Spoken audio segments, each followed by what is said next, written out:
have just uploaded your high-resolution video that you've spent ages to make to YouTube, only to see that it playbacks in 360p resolution only.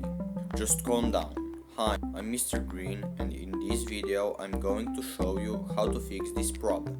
The reason why this is happening is because YouTube needs some time to process the videos after you've uploaded them. It starts by lower resolutions and then moves on to higher, such as 1080p and 4K. The only thing you can do is wait. You've heard me right, you just need to wait. Just be patient.